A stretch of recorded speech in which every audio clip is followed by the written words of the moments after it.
Friends, welcome to my channel సాహితీ queen. ఈరోజు మనం దొండకాయ ఫ్రై చేసుకుందామండి. చూడండి, దొండకాయ ముక్కల్ని సన్నగా కట్ చేసుకుంటున్నాం, మొత్తం ముక్కలే. సో ఆనియన్స్ ఇందులో తాలింపు గింజలు. సో ఆనియన్స్ ఫ్రై అయ్యాక దొండకాయ ముక్కలు వేసేసుకుంటున్నాం. చూడండి ఒకేసారి, ఎందుకంటే ఫాస్ట్గా చేసుకుంటున్నాం ఈ వంటని. సో లంచ్ బాక్స్లోకి తొందరగా ప్రిపేర్ అవ్వాలని హడావుడిగా చేస్తూ ఉంటారు కదండి. ఇది చాలా సింపుల్గా ఈజీగా అయిపోతుంది. చూడండి, దొండకాయని చాలా సన్నగా చూడండి, ఈ విధంగా సన్న పీసెస్గా చిన్నగా కట్ చేసుకోవాలి. దొండకాయ ఉంది కదా, అలా కట్ చేసేసుకొని చూడండి లైట్గా ఫ్రై అవుతుంది ఆనియన్స్ అండ్ దొండకాయ.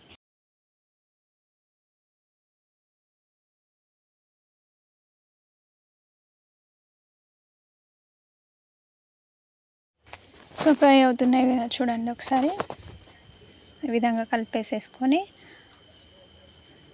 మూత పెట్టేసుకుందాం. సో ఇప్పుడు వచ్చేసి అల్లం వెల్లుల్లి పేస్ట్ వేద్దాం కొంచెం ఫ్రై అయ్యాక. సో అల్లం వెల్లుల్లి పేస్ట్ వేసాక ఒక పసుపు కూడా వేసుకుందాం, 1/2 టేబుల్ స్పూన్ పసుపు. కొంచెంగా వేసుకుంటే సరిపోతుందండి, ఎందుకంటే క్వాంటిటీ చూసి వేసుకోండి, దొండకాయ క్వాంటిటీ. సో వేసుకున్నాక ఒకసారి మిక్స్ చేసుకుందాం. చూడండి ఈ విధంగా. సో చాలా ఫాస్ట్గా అయిపోతుందండి కర్రీ, ఎందుకంటే లంచ్ బాక్స్లోకి ప్రిపేర్ చేయాలి కాబట్టి. ఇప్పుడు వచ్చేసి ఇది ఫ్రై అయ్యాక టమాటోస్ వేసుకుందామండి. ఒక పెద్ద టమాటో ఉంటే ఒకటి పెద్దది వేసుకోండి, లేదా ఒక చిన్నవి అయితే 2 వేసుకోండి సరిపోతుంది. ఇప్పుడు వచ్చేసి కారం వేసుకుందాం, 1 టేబుల్ స్పూన్ కారం. చూడండి, టమాటాల మీద కారం వేసుకున్నాక సాల్ట్ అండి, ఒక 1/2 టేబుల్ స్పూన్ సాల్ట్ వేసేసుకొని మూత పెట్టేసుకుందాం.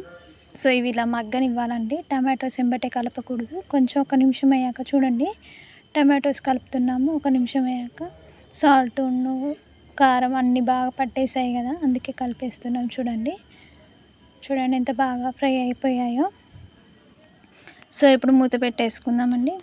మూత పెట్టేసుకొని మళ్ళీ ఒక 2 నిమిషాలలో అయిపోతుందండి. చూడండి ఒకసారి, కర్రీ అయిపోయింది.